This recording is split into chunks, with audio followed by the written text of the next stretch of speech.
Three Bears by Paul Goldilocks. Show me that you're ready to listen. I see your hands in your laps. All right. Once upon a time, there were three bears who lived together in a house of their own in the woods. One of them was a little wee bear. One was a middle-sized bear. And the other was a great big bear. A big giant one. They each had a bowl for their porridge. The little wee bear had a little wee bowl. The middle-sized bear had a middle-sized bowl. And the great big bear had a great big bowl. And now They each had a chair to sit in.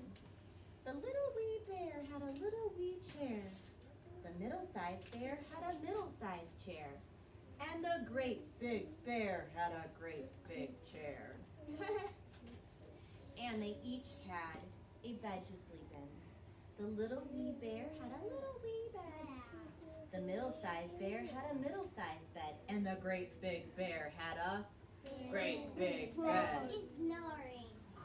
One morning, the three bears made porridge for breakfast and poured it into their bowls. But it was too hot to eat. So they decided to go for a walk in the woods while it cooled. Oh. While the three bears were walking, a little girl named Goldilocks came to their house.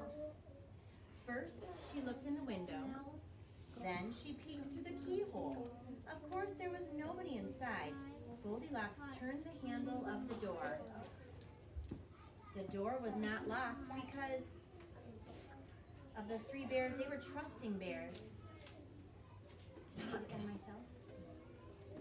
They did no one any harm and never thought anyone would harm them. So Goldilocks opened the door and went right in. There was the porridge on the table. It smelled very, very good. Goldilocks didn't stop to think whose porridge it was. She went straight to it. Should you ever go in somebody's house and just start eating their food? No. No. That's not Listen to what nice. she did. First, she tasted the porridge of the great big bear, but it was too hot. Then she tasted the porridge of the middle-sized bear, but it was too cold. Then she tasted the porridge of the little wee bear, and guess what? It was not too hot or too cold. It was just right. Goldilocks liked it so much, she ate it all up. Oh. Then Goldilocks went into the parlor to see what else she could find. No. There were three chairs. First, she sat down in the chair of the great big bear, but it was too hard.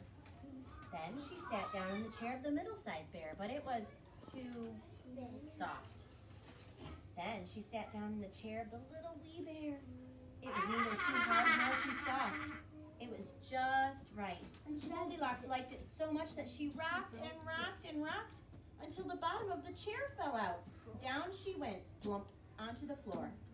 Goldilocks went into the bedroom where the three bears slept. First, she lay down upon the bed of the great big bear, but it was too high at the head for her. Jackson. Then she lay down upon the bed of the middle-sized bear, but it was too high at the foot for her. That's a giant. Then she lay down upon the bed of the little wee bear, and what do you think? She found out it was just right and so comfortable that she fell fast asleep.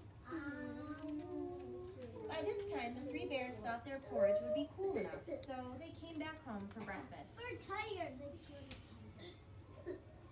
Goldilocks had left the spoon of the great big bear's porridge in his bowl. He noticed it first thing. "Somebody has been eating my porridge," said the great big bear in his great big voice. Goldilocks had left the spoon of the middle-sized bear in her porridge too. "Somebody has been tasting my porridge," said the middle-sized bear in her middle-sized voice. Then the little wee bear looked at his bowl. "Somebody has been tasting my porridge and has eaten it all up," cried the little wee bear in his little wee voice. The three bears went into the parlor. Goldilocks had left the cushion crooked on the chair of the great big bear. He noticed it first thing. "Somebody has been sitting in my chair," said the great big bear in his great big voice. Goldilocks had squashed down the cushion of the middle-sized bear chair. Somebody has been sitting in my chair, said the middle-sized bear in her middle-sized voice. Then the little wee bear looked at his chair.